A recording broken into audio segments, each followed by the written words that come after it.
C K Birla hospital के अंदर मैंने जीडी स्टाफ की जॉब करी थी। इन लोगों ने कहा हमारे पास कंपनी है, आप हमारी कंपनी में काम करो, आपको सैलरी अच्छी देंगे। कंपनी का नाम बताया DRX होम केयर। तो आप सारा काम जानते हो, आपको 1000 रुपये पर डे का रहना खाना देंगे और सारी चीज़ मतलब कपड़े लत्ते तक हमारी तरफ से होंगे, आपका कोई खर्चा नहीं होगा। साल 6 महीने तक काम करवाया, मैंने सैलरी भी मांगी, टालते रहे। चारों जनों ने मिलके मेरे साथ रेप किया, मेरे को धीरे धीरे धंधा करवाना चालू कर दिया, ना मेरे को कोई सैलरी दी। फिर इन्होंने एक गैंग बना ली, पहले मांगा मेरे से 5 लाख रुपए की, 5 लाख रुपए दे दो, अगर नहीं दोगे तो वायरल कर देंगे। इन लोगों ने मेरा शोषण दिल्ली हरियाणा तक मेरा शोषण किया। अभी कुछ ही दिन पहले नवरात्रों के त्यौहार समाप्त हुए हैं और आप सबको पता है नवरात्रों में क्या होता है। नवरात्रों में देवी की पूजा होती है, देवी जो कि स्त्री स्वरूपा है और देवी जो हम कह सकते हैं शक्ति का रूप है। और कहा भी है, आपने भी सुना होगा कि न सिर्फ हमारे देश में बल्कि पूरी दुनिया में कहीं ना कहीं महिला शक्ति को पूजा जाता है। उनको हम कह सकते हैं कि सर आंखों पर बिठा के रखा जाता है। और कहीं कहीं तो देश में जब भी किसी घर में एक बच्ची का जन्म होता है तो उसे एक त्यौहार की तरह उसे मनाया जाता है, जो कि अब धीरे धीरे हमारे भारत में भी कहीं कहीं शुरू हो गया है। लेकिन आपको नवरात्रों का जिक्र इसलिए करा, देवी का शक्ति का जिक्र इसलिए करा क्योंकि आज भी कहीं ना कहीं इस शक्ति स्वरूपा स्त्री का हम कह सकते हैं शोषण हो रहा है। और उसके बाद वो शक्ति स्वरूपा स्त्री अपनी शक्ति खो देती है, और न सिर्फ अपनी शक्ति खो देती है बल्कि अपने साथ हुए अन्याय को न्याय में बदलने के लिए, उस अन्याय की न्याय में बदलने की गुहार को लेकर दर दर भटकती है, लेकिन उसकी सुनवाई कहीं नहीं होती है। और ऐसा होते होते कम से कम 10 साल निकल जाते हैं। आज भी वो नारी, वो महिला न्याय के लिए दर दर भटक रही है, लेकिन उसे न्याय नहीं मिला है। जिस शहर से वो बिलोंग करती हैं उस शहर में भी न्याय के रखवालों ने, जिनका मोटो है आम आदमी में विश्वास और अपराधियों में भय, लेकिन यहाँ पर बिल्कुल उल्टा हो रहा है। आम आदमी या फिर मैं कहूँ कि इस महिला के साथ में अभी तक किसी भी प्रकार का कोई न्याय नहीं हुआ है, बल्कि अपराधियों में जो भय होना चाहिए वो अपराधी भय इस महिला को दिखा रहे हैं। ये महिला हमारे साथ में यहाँ पर मौजूद है और सुरक्षा की दृष्टि से हम इनका नाम उजागर नहीं करेंगे, इनका चेहरा हम नहीं दिखाएंगे। मैम, आपके साथ में जो कुछ भी हुआ है शुरुआत से, वो आप शॉर्ट में आप हमें बताएं क्या हुआ, कहाँ से इस सब की शुरुआत हुई, किन किन ने करा, उनके नाम, कहाँ के रहने वाले हैं, वो एक बार आप बताएं।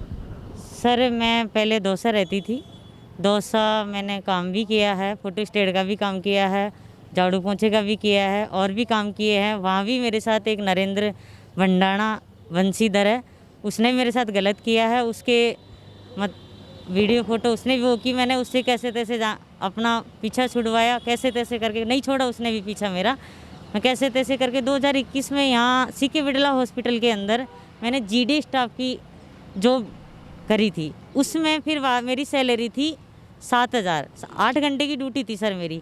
यहाँ से मुझे अमित कोटपुतली, दीपेश खंडेलवाल, सुभाष, चंदन, इन लोगों ने कहा हमारे पास कंपनी है। हॉस्पिटल आए थे और बोला हमारे पास कंपनी है और आप हमारी कंपनी में काम करो, आपको सैलरी अच्छी देंगे। क्या नाम है कंपनी का? कंपनी का नाम बताया DRX होम केयर। मुझे कंपनी का कोई कार्ड नहीं बताया, कुछ नहीं कहा, बोला हम हमारे पास वो है और आपको रहना खाना फ्री देंगे, आना जाना फ्री देंगे। ये जो DRX होम केयर जो कंपनी है जो उन्होंने बताया कि उसमें हम होम केयरिंग का हम काम करते हैं, ये हाँ, तो ये कहाँ पर इसका ऑफिस वगैरह कुछ बताया था? ऑफिस मेरे को बताया था यहाँ पे सिरसी रोड 5 वाला, कि हमारा यहाँ ऑफिस है और बहुत बड़ी कंपनी है और आप यहाँ हॉस्पिटल में काम करते हो तो आप सारा काम जानते हो, आपको 1000 रुपये पर डे का रहना खाना देंगे और सारी चीज़ मतलब कपड़े लत्ते तक हमारी तरफ से होंगे, आपका कोई खर्चा नहीं होगा।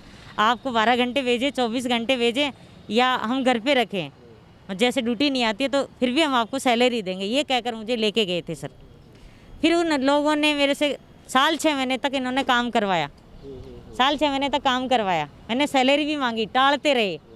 फिर इन लोगों ने एक दिन मेरे साथ ज़बरदस्ती चारों जनों ने मिलके मेरे साथ रेप किया।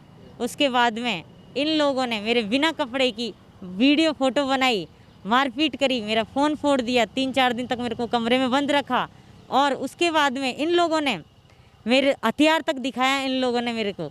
और फिर इन लोगों ने मेरे को धीरे धीरे धंधा करवाना चालू कर दिया, ना मेरे को कोई सैलरी दी। फिर इन्होंने एक गैंग बना ली, ये बहुत बड़ी गैंग है सर। इसमें गैंग के अंदर समीना है, झुंझुनू की लड़की है, ये होम केयर में काम करती है। कौन से होम केयर में? इसका फैमिली होम केयर के नाम से सोडाला ऑफिस है। और इसका बॉयफ्रेंड है वासु खान, यूपी का रहने वाला है। वो ये कहता है कि मैं यूपी का रहने वाला हूँ और यूपी में चींटियों की तरह आदमियों को मारते हैं, जैसे हमारी गैंग कहती है वैसे तू करेगी। ये मेरे को फ़ोन करके बुलाती थी और वासु मेरे को हथियार दिखाता था। कमरे पे टोंक फाटक मेरा बलात्कार किया वासु ने, वीडियो बनाया। होटल में मीराफत होटल में लेकर गया, वहाँ भी मेरा बलात्कार किया, मेरा वीडियो वायरल किया। पहले मांगा मेरे से 5 लाख रुपए की 5 लाख रुपए दे दो, अगर नहीं दोगे तो वायरल कर देंगे। मेरे पास 5 लाख रुपए ना दे पाई मैं। उसके बाद इन्होंने मेरा वीडियो वायरल कर दिया। मैं 6 महीने तक सदमे में चली गई थी। इस गैंग के अंदर प्रकाश दौसा का रहने वाला है, विजय खटवा ये भी दौसा का ये खटवा साइड का रहने वाला है। और इसके अंदर विजय खटीक आतेला, मंजू रैगर इसकी धर्म की बहन बनी हुई है, क्या है मुझे नहीं पता। लेकिन ये पहले मेरा भाई, इस गैंग के अंदर कई लोग हैं जो भाई बने हुए हैं कि हम इसके भाई अपने बचाव के लिए राखी बंधवा ली और फिर उन कह दिया बलात्कार किया, गाड़ी में किया, कमरे पे किया। इन लोगों ने, विजय खटीक ने यहाँ गुजर की थड़ी कमरे के ऊपर वहाँ 8 दिन तक मेरे को रखा, कमरे पे मेरा बलात्कार किया, दुनिया से करवाया, गाड़ी में किया। RJ गाड़ी नंबर है इसका RJ 45 CW 2743, इसको लगा रखिए। इसने बच्चों के लिए संडे सैटरडे को उस गाड़ी को मेरे को सप्लाई के लिए लेके जाते थे। कहाँ लेके जाते थे? नशा, मेरे को बहुत भयंकर तरीके से नशा करवाते थे। इतना नशा करवाते थे, गांजा, ये ड्रग्स देते थे, इंजेक्शन लगाते थे, दारू, बियर, मीट, मांस सब। और इन लोगों के साथ में बहुत बड़ी गैंग है। इसमें यूपी की 2 लड़कियां मेरे ऊपर जादू टोना के लिए भी लेके गए ये लोग। नाम पता है उनका? वो लड़कियां, एक तो संजू सैनी यूपी, एक है मानसी सैनी यूपी। तांत्रिक के लिए मेरे को लेके गए दीपेश, अमित, मानसी, संजू, विजय खटीक। तांत्रिक में मुसाना के अंदर ले गए, करिया वरिया करवाई मेरे ऊपर और मुझे बहुत बुरी तरीके से वो किया है। इन लोगों ने मेरा शोषण, दिल्ली हरियाणा तक मेरा शोषण किया, होटलों में, जगह जगह। मैंने पहले यहीं FIR करवाई थी। कौन से थाने में करवाई? शास्त्री नगर थाने में मैंने कच्ची रिपोर्ट दी थी सर, फरवरी में दी थी। कौन सी फरवरी, कौन सा साल? शास्त्री नगर में 2 फरवरी 2025 में दी थी मैंने। वहाँ पे राकेश जी के पास रिपोर्ट थी, उन्होंने कोई कार्रवाई नहीं करी, बोला इन्होंने तो कुछ नहीं किया है। हमने पूछ लिया, कुछ भी नहीं किया। उसके बाद में मैं महिला आयोग गई, वहाँ से फिर रिपोर्ट आई, जब जाके सुमन मैडम है शास्त्री नगर से, उन्होंने जांच करके फाइल को भेज दी करनी विहार थाने पे। ये कब भेजी सर? अंदाजा में इन्होंने शायद महीने 20 दिन में भेज दी होगी, लेकिन मेरे को आज 7 से 8 महीने हो गए, यहाँ रिपोर्ट नहीं हुई है। मैंने दी, उसके बाद में इन्होंने यहाँ मेरे को खूब, मेरे ऊपर 3-4 बार हमले हो गए। ये लोग ये कहते हैं कि राजस्थान की पुलिस में कोई दम नहीं है और यहाँ तुझे न्याय नहीं मिलेगा। यहाँ पे पुलिस पैसा चाहिए पुलिस कोई सुनवाई नहीं करती है यहाँ की पुलिस बिल्कुल भी, क्योंकि मैं थाने में भी सब जगह बयान दे चुकी हूँ। मैं हर जगह मैंने बयान दी। कमिश्नर साहब से मिले आप? मैं कमिश्नर साहब से खुद मिली, उनके सामने रोई, गिड़गिड़ाई, उनके सामने भीख भी मांगी है मैंने।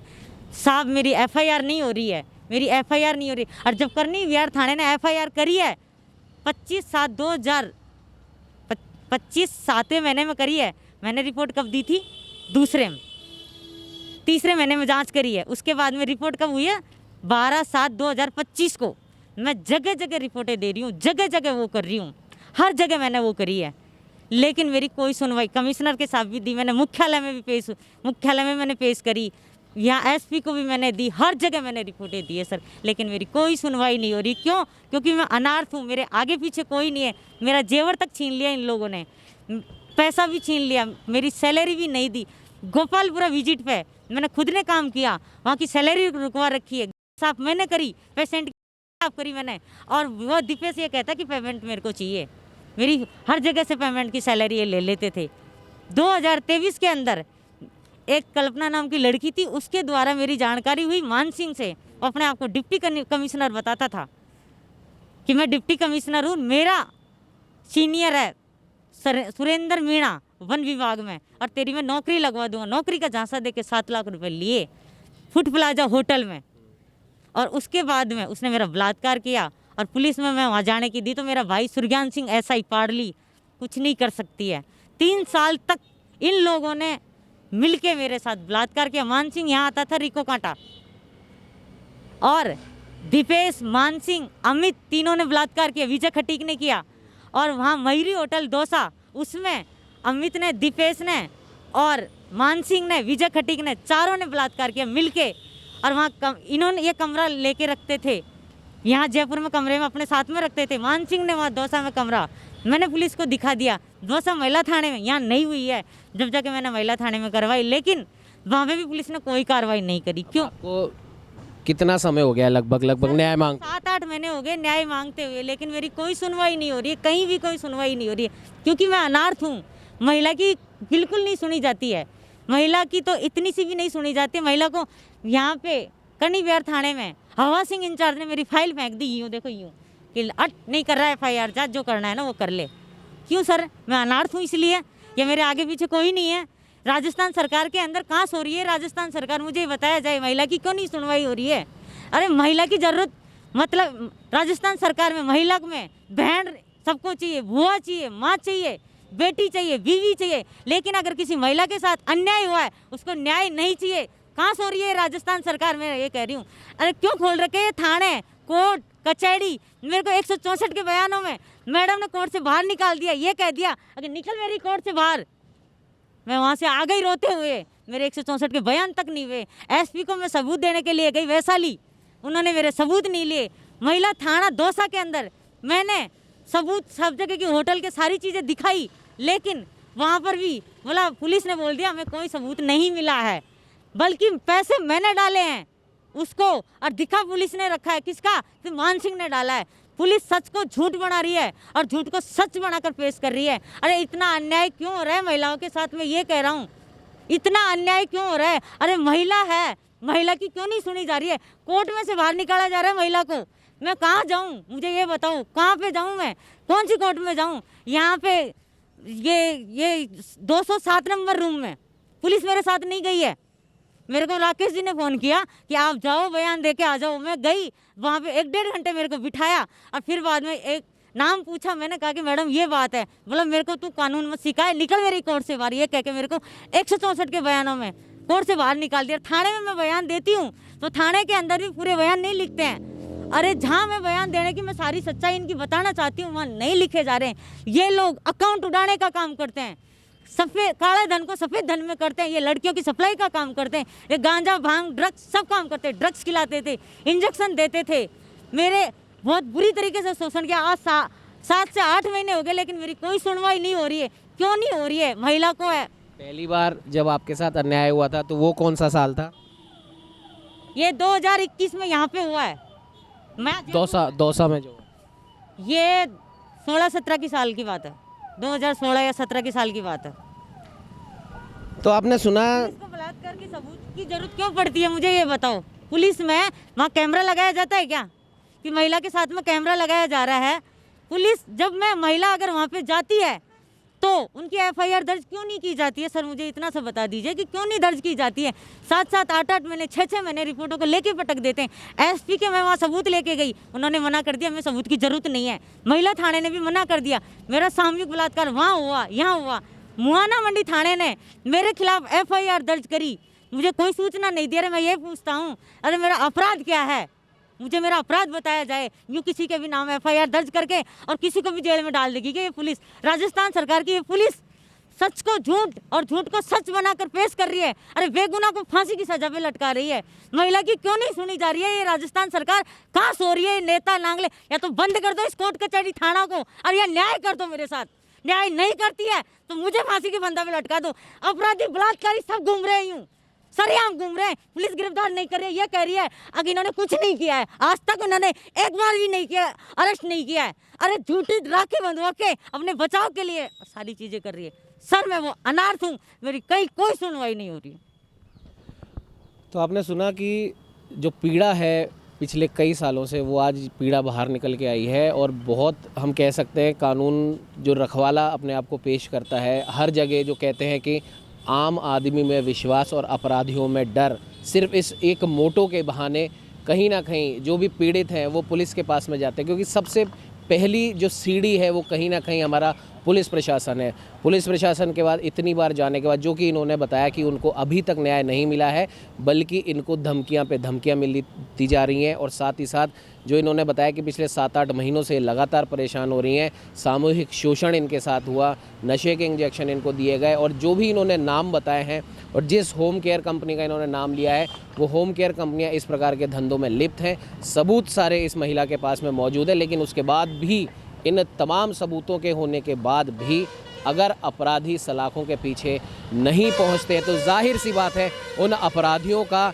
इस प्रकार के कृत्य में लिप्त होने वाले व्यक्तियों का हौसला ज़रूर बुलंद होता होगा। और शायद यही वजह है कि हमारे देश में, हमारे राज्य में, हमारे शहर में महिलाओं के प्रति जो बढ़ते अपराधों की संख्या है कम तो नहीं हो रही, बल्कि वो लगातार बढ़ती जा रही है। और अगर तमाम सरकारें, भले ही राजस्थान की हो या अन्य किसी राज्य की हो या केंद्र सरकार का कोई डेटा हो, अगर वो इस डेटा को पेश करने में गर्व महसूस करते हैं कि देखिए हमारे देश में, हमारे राज्य में, हमारे शहर में महिला अपराधों में कमी आई है, तो उसका एक दूसरा सच ये भी है, ठीक है महिला अपराधों में कमी आई है, लेकिन जो अपराध हो रहे हैं, जो रुकने का नाम नहीं ले रहे, आखिर उनमें कब कमी आएगी। इसी प्रकार की महिलाएं, इसी प्रकार के महिलाओं के परिजन लगातार ये सवाल हमारे पुलिस प्रशासन से, हमारी सरकारों से लगातार कर रहे हैं कि आखिर जो अपराध बच गए हैं या जिन अपराधों को नज़रअंदाज किया जा रहा है, ऐसे महिला अपराधों के अपराधी कब पकड़े जाएंगे। यही सवाल शायद ये महिला हमारे पुलिस प्रशासन से, हमारी सरकार से कर रही है, लेकिन इसको अभी तक कोई जवाब नहीं मिला है। और इस जवाब के लिए ये अनाथ महिला दर दर की ठोकरें खा रही हैं और इसे उन ठोकरों के एवज़ में और ज़्यादा धमकियां मिल रही हैं और ज़्यादा निराशा मिल रही है। अब देखने वाली बात यह है कि क्या हमारी सरकार, हमारा पुलिस प्रशासन इस महिला को न्याय दिला पाएगा या नहीं। सहयोगी कैमरामैन अजय के साथ उमंग माथुर, न्यूज़ 21।